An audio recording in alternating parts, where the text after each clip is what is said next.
Kemet civilization fell in 332 BC with the advent of Alexander of Macedonia conquering Kemet and turning Kemet into Egypt. Egypt is a Greek word. Pyramid is a Egypt Greek is a Greek word. word. So most of the names of African places and things and people have been changed by non-African people. So if you don't know the original names, you'll never be able to understand the history, the culture, the science, the philosophy, and the concepts as they were originally created. Let me give you one example of that. Pyramid is a Greek word, which means little flat cake, like a pancake. The original word for that structure is mir, M-I-R. And the word mir means the place of ascension. So mir, there are no bodies buried in any pyramids of mir in the entire Nile Valley. None, zero. So anytime anybody tells you that the pyramids were tombs, that is a lie, whether it's an intentional lie or unintentional lie based on ignorance. Mir were always built over tombs. The tombs were underground. So the word mir means the place of ascension. The place of ascension. And the purpose of a mir was to facilitate the ascension of the soul buried underneath it into heaven, where that soul would be reborn. And they were very specific about where in heaven a soul would go to be reborn. So the first text which documented this journey of the soul into the afterlife was carved in the burial chamber of a tomb known as the Pyramid of Unas, right? So it's in his burial chamber where you find the oldest written religious documents in the world were inscribed on the walls of this particular tomb that talks about the soul, that talks about the process for the salvation of the soul, that talks about the judgment of the soul, and the place where souls go to be reborn. So the framework for Western religions can be found in the Nile Valley. So it's important to reclaim the names. It's important to understand chronology and history. So in that context, Alexander of Macedonia conquered Kemet in 332 BC, and the word Egypt derived from the name Hekaptah, which is the temple of the spirit of Ptah in the city of Mennefer, which was later renamed Memphis by the Greeks. And so that word Hekaptah became Aigyptos, which was Latinized and became Egypt. That's how that word devolved, not evolved, it devolved because it lost its essence through the evolution of the word. And so once Alexander conquered Kemet, then he became so enamored by the 3,000 years of historical knowledge that he had inherited by virtue of conquest. And so he no longer referred to himself as Alexander, son of Philip of Macedonia. He called himself Alexander, son of Ammon, son of Amen, the unseen presence of God Almighty, which is a upper Nile Valley concept, right? And so the Greek rulers then descended from Alexander's line, and Cleopatra is the last of these Greek rulers. So Cleopatra, for all intents and purposes, Cleopatra was not African. She was not Kemetic in the literal sense of the word. And so my thing is, don't get caught up in Cleopatra. There are other personalities of more historical and cultural significance who we should be focusing our attention on. So I would bypass Cleopatra discussion and focus on Queen Tiye, who was one of the baddest queens in human history. She was one of the most powerful rulers on earth. She was the wife of Imhotep III, and their statue in the Egyptian Museum in Cairo is the largest statue in that building. And anyone who looks upon that statue could see the nationality or the race, if you will, of who these two African people were. And it's very clear that we understand the chronology. Queen Tiye was the wife of Amenhotep III. The son was Amenhotep IV, who changed his name to Akhenaten. And Akhenaten's son was the person that we call King Tut. So if you understand the history, understand the chronology, you can focus your attention on subject matters that are more worthy of discussion than Cleopatra. Not to dismiss her summarily, but Cleopatra is about as significant as Meghan Markle. I'm just saying. Right. Context is everything. Context is everything. So look at, and there, thank you for that image of Queen T. Now, that's a very small Mm-hmm. image of Queen Mm-hmm. T. And what I would also suggest those of your listeners who live in New York, go to the Metropolitan Museum, the Met Museum, and you'll see an image of Queen T in the Met Museum. But that image of Queen T has half of her face destroyed. And there was an article that was written in the 1970s that was an attack against African-centered scholars. And Asa Hilliard brought this knowledge to our attention. The people from the New York Times had interviewed him as part of this same debate that folk are having right now about Cleopatra and African history. And Asa Hilliard showed this image of Queen T. And this image of Queen T, I love it so much because it reminds me so much of my dear friend, Dr. Francis Chris Yes. Wilson, with the afro, the stern Yep. look, and a woman who was clearly in control of herself and her destiny. So Asa referenced that face of Queen T in the Metropolitan Museum with half the face knocked off. So they had an opportunity, the New York Times had an opportunity to tell the truth, but they chose not to. Right. And so these are the games that we're playing with, and we have to, be very careful about who we get our information from. We should read everything, but read everything with a critical eye so that you can discern when someone is being deceptive. You can discern when you're being immersed into aspects of the truth so that you can ground yourself on the truth and not be led astray by arguments or false narratives that are designed to neutralize your strength, your power, and to waste time. Yes. We really don't have any time to waste. Yeah, absolutely. And speaking of time, I know you have to run, so I want you to let people know about, you told me Egypt on the Potomac Tour is going to start back up. Give people the website, and then family watching. As soon as we finish with Tony, I'll let you know about my online history classes I teach on Saturdays and Sundays, because we have a class today at 3 p.m. Eastern Standard Time. Go ahead, Tony. So through our company, IKG, we have been presenting this information for over 40 years.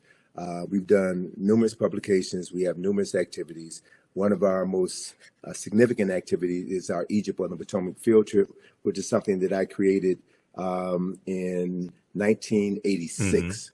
So Egypt on the Potomac is designed to show people the Egyptian presence, the Kemetic presence in Washington, D.C. Right. And I've done research. We've been doing this for well over 30 years, and no one has ever challenged me based on the information that we put forward to show that America's founding fathers chose examples from the Nile Valley, from Kush and Kemet, in order to establish the foundation for what has become the capital of the wealthiest, most powerful nation in human history. So that activity has been curtailed for the past 3 years because of COVID. But beginning on May the 6th, we will have our regular 3-hour bus field trip of Washington, D.C., where we will take you through various locations throughout the city, and explain the architectural, the symbolic, and the mythological elements of Nile Valley civilization, which have literally been hidden in plain sight.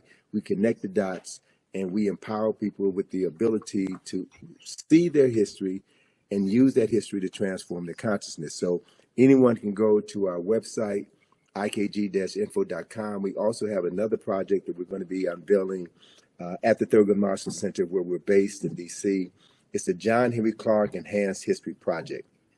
This project, we have 400 square feet of wall space where we're going to be using information inspired by the work of John Henry Clark to tell the story of people who've been written out of the respectable commentary of human history. And this project is my response to certain historical shortcomings in the National Museum of African American History and Culture, which is a phenomenal structure. The only issue that I have with it is that it begins our history in the basement, and it begins our history with slavery. Right. It doesn't talk about who we were prior to our enslavement. Exactly. So the cornerstone of the John Henry Clark Enhanced History Project is a 25-foot long mural, which illustrates 8,000 years of African excellence and success, an undeniable 8,000 years of African excellence and success, which was undermined by the Ma'afa, the European and Arab enslavement of African people, but we have come through the Ma'afa. We have survived. Yes. And through the work that you're doing, through the work that others are doing, we are doing our best to bring forbidden knowledge into the community that needs the knowledge the most, so that they can transform their consciousness and create a world that is worthy of their children and their children's children's inheriting, based on accessing ancestral knowledge and recreating the genius that we were born with. So that's the process, man. And let me just, in closing, let me just share that my good colleague, Charles French, has a new book coming out next month. It's 10,000 years of Nile Valley history. Okay. 10,000 of Nile Valley history. So I'm really pleased to see that there's more scholars, more sisters and brothers who are doing the work and documenting a history that has been suppressed for so long. And all we have to do is read and study and create spaces within our home. Every home should have a library. Correct. Right? The parents in those homes should spend time reading with your children and having intelligent discussions about how to articulate that history. Everybody pays taxes, and our tax dollars are being used in schools to miseducate many children, black, brown, white, children in the classroom. Right. So we have an obligation as taxpayers to see to it that certain information is accessible in the classroom. And if it's not going to be taught in the classroom, we need to demand of our churches, our fraternities, our sororities, our barbershops and beauty shops to turn those spaces into spaces where we can teach our children and their parents and elders in the community who they are. Correct. So we can transform our consciousness. But my I teach a 10-week online history course that just started up, and we have class number 4 coming up Sunday, March 3rd, 2024, 2 p.m. Eastern Standard Time. It's called Ancient Kemet, the Moors, and the Ma'afa, Understanding the Transatlantic Slave Trade, what they didn't teach you in school. Okay, I deal with thousands of years of history, what leads up to the transatlantic slave trade taking place. You've never seen anything like this before. Now, normally we do this on Saturdays, but like I said, on Saturday, March 2nd, I am doing a presentation for the Detroit Reparations Task Force, and it's the same time that class is. So I have to. We're going to do the class on Sunday. Okay, Sunday, 2 p.m. You can register for it. We do the sessions live. All the sessions are archived and recorded, and you can go back and watch them over and over again. Even after the course is over with, you can go back and watch it. Okay, I'm gonna put the new flyer up there. This is the flyer for our Sunday, February 25th class. As soon as you register, you can go watch that class. My lesson plan here is here for all 10 classes. So we deal with there's over 200 slides that I created. I've been teaching this class on and off since 2017. I created the curriculum for this class, and I selected the articles as well. There's 80 to 100 articles that we look at here in the class. There are about 15 books that we reference. I show you excerpts of the book on the screen. You don't have to buy any of the books to follow along in class. We look at excerpts. We also look at excerpts of interviews I've done with some of our historians, some of our scholars, Professor James Small, Professor Kabahai Watha Kamene, Anthony Browder, Renoko Rashidi, etc. Okay, but here, this is my lesson plan, and you can download this lesson plan. Okay, so you can follow along with us in class. I'm going to update the lesson. I've made a few slight changes to the lesson plan to add some information, so we'll update that. But in class, in our next class, we're going to look at. We just looked at Sunday. We just looked at Tanis Heraklion, the lost Egyptian city of Tanis Heraklion that sunk into the sea about 1,200 years ago. This was a city built around 8th century BC.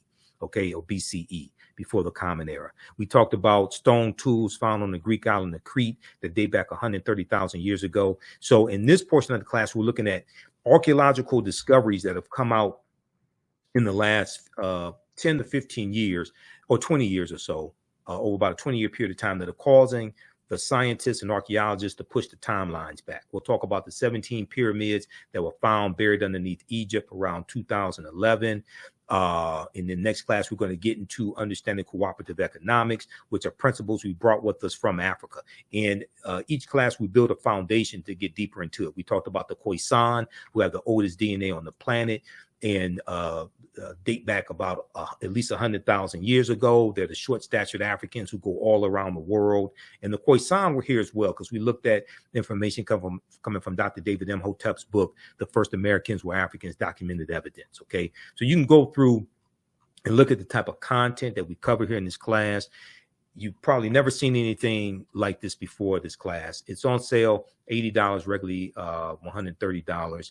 You can use this information with your children. Also, I would say the content is PG-13, but this class is going to blow you away. This is my life's work. It took about 7 years to get the class really developed to this point, okay? So as soon as you register, you can start watching the content. So please support us in what we do, because it takes a lot to finance the African History Network, pay for all these services, pay for Restream. I teach the class on 2 digital platforms, 2 online digital platforms. I have to pay them each month as well. But when you see the content in this class and how much you learn in here, it's going to blow you away. And then it was either the first, we did an introduction to the class on February 3rd. And then on our February 10th class, we dealt with some of the history of Black History Month as well. Okay, we dealt with some of the history of Black History Month. Okay, so, and what I'm going to do is, for the sake of time, okay, how you all like this type of information? Give us a thumbs up, give us a heart, give us a like on the broadcast. Also, at our website, AfricanHistoryNetwork.com, we have the information for Cash App and PayPal. Okay. And I had to create this graphic here because people have set up fake African History Network Cash App accounts, and they've been stealing money from us. So it has information here about our radio show or our broadcast Sundays, 9 p.m. to 11 p.m. Eastern Standard Time. And let's see here. This is another class that I teach that's going to start up in June. It's called Black Resistance Movements from the Haitian Revolution, U.S. Civil War, Civil Rights Movement, and Black Power Movement, 1800 to 1968. That's going to start up the first weekend in June. But here's our PayPal and Cash App information here. Our Cash App account is $ the AHN show, SHOW. When you go to it, it says Michael and shows my picture there. You click right here on the link. It shows our QR code. These other ones here are fake African History Network Cash App accounts, and there's about 5 fake ones out there that I'm trying to get shut down. You click here for PayPal. It takes you to our